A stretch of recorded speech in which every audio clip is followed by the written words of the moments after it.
Welcome back to What Arty Noobs for General Disturbance. This is the Object 261, the Tier 10 Soviet SPG. We're located on the north spawn of Halluf, and it's under the command of Photobomber FUN2.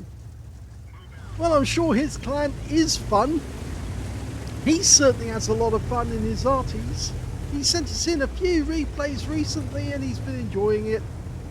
As you should. If you are an Arty player, you get a distinct enjoyment in the perfection of what you do, because you're not only helping your teammates to win the game, but you're showing your skill. It does take a lot of skill to play Arty well, and I've seen quite a few super unicums who stream, who try to play Arty well and don't, because they don't know how to.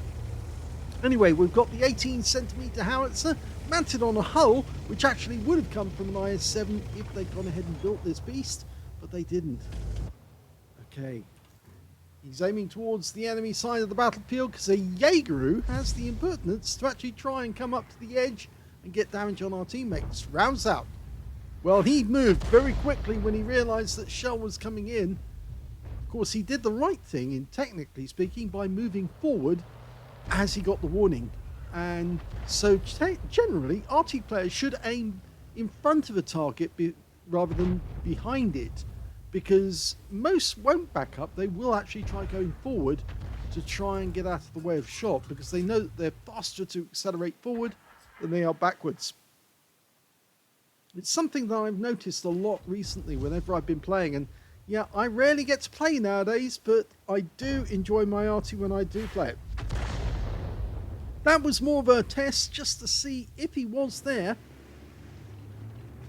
Now, these shells will do 800 alpha, penetrating 45mm of armor, and 9.5 meters is the burst radius. The standard reload for this Arty. Ooh. Wait for the reload to go through. Okay, he fires this round out, gets a hit on the Carnarvon. The standard reload is 37 point... Oh no, it's the wrong one, sorry. My mistake, using the wrong crib notes. 30.68 seconds, that's right. So there you go. Yes, I have to use crib notes. I use crib notes for all of the vehicles in the game, because I want to know what the actual facts are, compare enemy vehicles. His reload time, 25.89. Go for the SU-130PM. Beautiful shot, right on the money. Penetrating round, low roll, but that's all he had left. And the SU-130PM is out the game. Perfect target selection. Go for a tank which has very low hit points and very low armor, and you'll take them out the game. Beautiful. Love a bit of precision like that. Oh, we've just worked out where the enemy Arty is. Yep, he's over there in the corner. Rounds out. Trying to go for the 4-sig. Now, he was spotted behind that rock. It's more than likely he's still there. But we know the enemy Arty is over in that corner. Now, they've got two Arty, a batch at 155-58 and an M53 M55. Okay, we're dialing in on a tortoise. Now, if we can hit this guy in the side and track him, then he'll become very vulnerable to our teammates. Okay, that was a Batchat shell just coming in, because we know that we saw him fire one of his shots. He's obviously firing his salvo of 3. Oh, the tortoise is on fire! And he's put the fire out, but he's left him on self on only 412 hit points. Okay, we've got a problem. That is the Death Star. The FV215B183. He's coming up the slope towards our teammates. Now, he's got a choice. He can either try and carry on up the slope, in which case he's going to head into trouble, because I think we do have a defending tank in that general area. It's an Object... Is it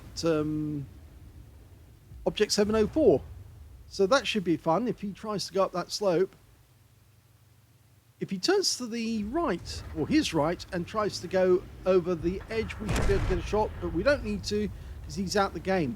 Meanwhile, one of the enemy light tanks has been spotted. It's the LC-719. He's abandoned his position right in the middle, and he's very low on hit points, so I suspect he's already been hit a few times.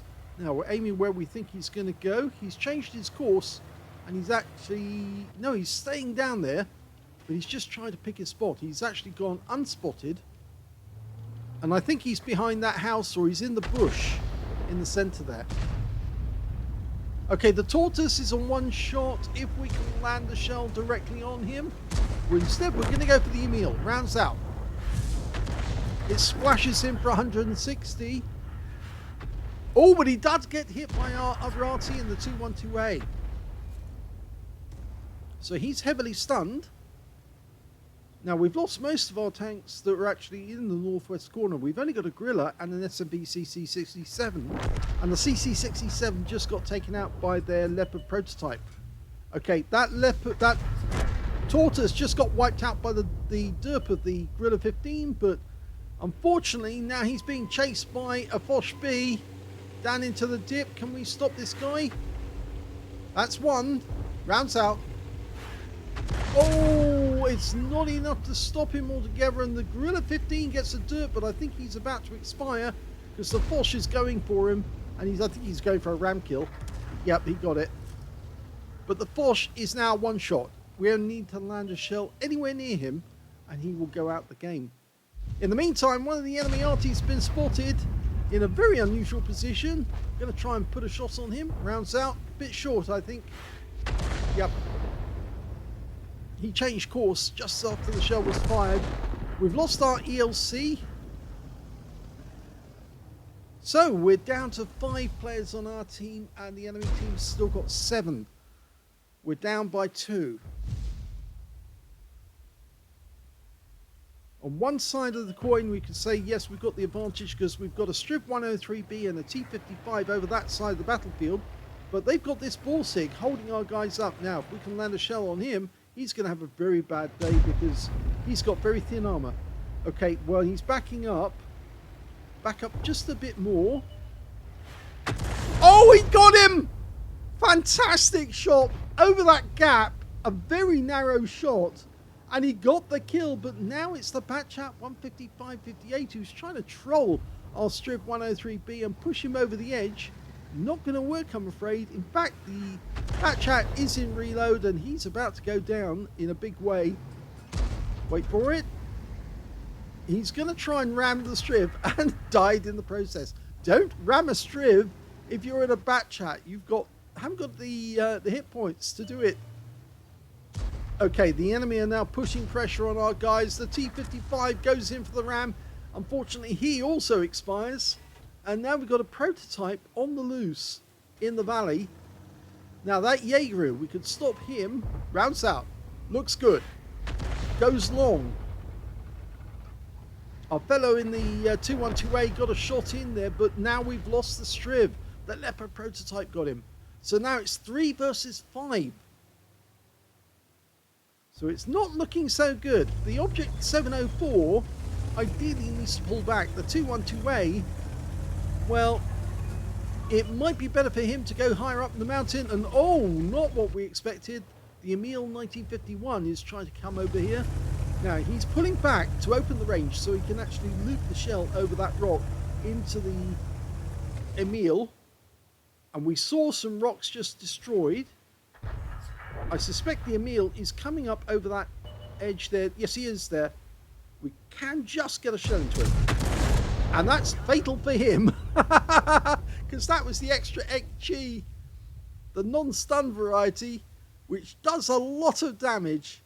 Because, of course, the non-stun HE is 1000 alpha and 56 millimeters of pen.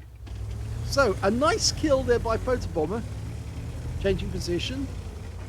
The enemy only has the one Arty now, the M53, M55. And I don't think they have anybody on the north route. So, technically speaking, we could go around the map and probably find either the M53, M55, or we could then get to the enemy cap as the other 2 enemies try to cross the valley and come up this side of the map. I don't think they'd expect an Arty to go around the map. But at the moment, we're defending the cap area. The Leopard prototype was seen in that general area.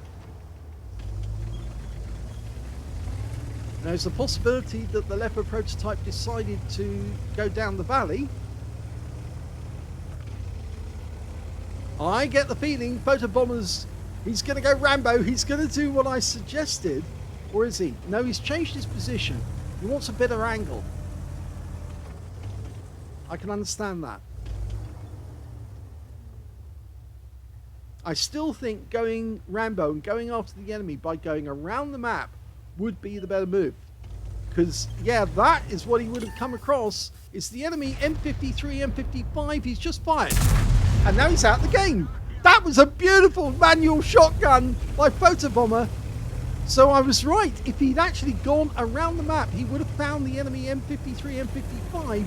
And now he's got the advantage because he's now shotgunned two tanks, the Emil and the M53, M55, and left only two enemies on the enemy team who can actually stop us from winning this game.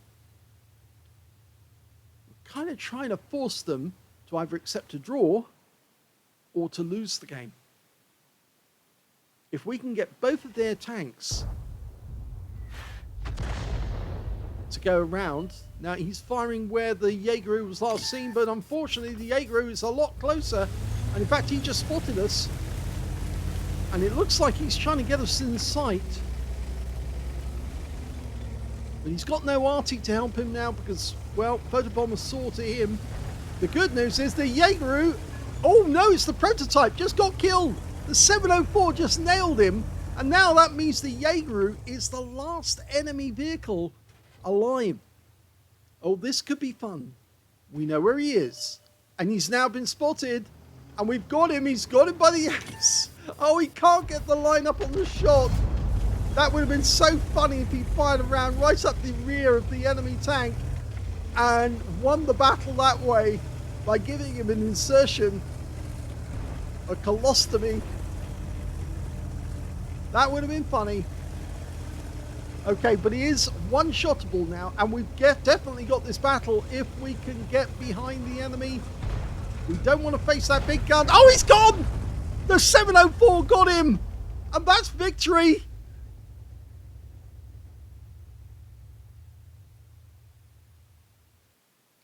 Well, that was a fun battle, especially towards the end, because the tables turned directly that Photobomber took out the enemy M53, M55. He was the unknown factor because, yes, if he'd still been able to fire rounds in on our guys once they were spotted, it would have made it very difficult for the 704 to defend, or for the 212A for that matter. So very well done by Photobomber. He did do the right thing. I did suggest, you know, go around the outside. You might meet the M53, M55. I haven't seen this replay before. I had no idea that, yes, the M53 was coming our way, but obviously he'd actually thought of the same thing and was trying to get around behind our guys. So, a very nice victory, a first-class tanker for Photobomber in the Object 261. He got a fighter badge for getting at least 4 kills. He got 4 exactly. He also took out got a bruiser medal for getting at least 5 critical hits. In fact, he got 17. And his win rate from that one was 3,773, which is Super Unicum standard. Let's have a look at team score. Well, he didn't get the highest damage in the game. That goes to the Gorilla 15 on our team, who actually picked up a high caliber and 5,391 hit points, but he got ram killed in the end by the Foch B. He also, the second highest damage was that Leopard prototype, who actually then got killed by the 704. Very well done by the 704 to get him, because these things can be really difficult to pin down. They don't have any armor, but they certainly have a very good gun, and they're quick. He got 4,271 hit points. And in third place was Photobomber with 3,261 hit points and some very good kills in that game. When it came to kills, it's shared between Photobomber and the Leopard prototype. Both had 4 kills each. 3 kills went to the 704, 2 kills went to the Gorilla 15, the Tortoise, the Emil 1951, and their Foch B. And when it came to base XP, it was the Gorilla 15 did the best with 1,049, and he was the only one to get over 1,000 base. But Photobomber was very, was close to him with 894, and in third place was the T55A with 780. He fired 15 rounds. He still had 5 rounds spare at the end of the game, but he did get some very nice damage with those 15. Got 5 direct hits on the enemy, 4 penetrating shots, and 8 splash. damage of 3,261 hit points, of which 2,259 were at more than 300 meters. I think the close shot was actually the M53, M55, and as you saw, it was a manually aimed shotgun. Beautiful. He got 9 of the enemy, killed 4, so missed out on the Confederate there, but he did get 993 hit points of damage assistance and 670 hit points of stun assist off 7 stuns. Now, he earned a profit from that game of 5,255 credits, even though he had to pay for consumables, and he also got 7 bonds for this being a tier 10, and 6,034 XP out of the game as well. So a very, very good game. He said penetration fiesta. Well, quite right, because he penetrated the Borsig with 1 shot, 781 hit points of damage to that guy. A very, very clear shot indeed. He penetrated the M53, M55 for 450 hit points. And you saw him take out that SU-130 PM, 685 hit points from that shell. Went right through him. That leaves one other enemy that he actually did penetrate, but it's not showing on that list. Now, we saw that one. Did he penetrate the Emil? Yes, he did. That was the close range shot. He actually got a penetrating shot with the non-stun HE at very close range, and it went right through the top of the tank. Very well shot indeed, because he had to back up to increase the range, to lower the shell arc into the target, and it worked fine.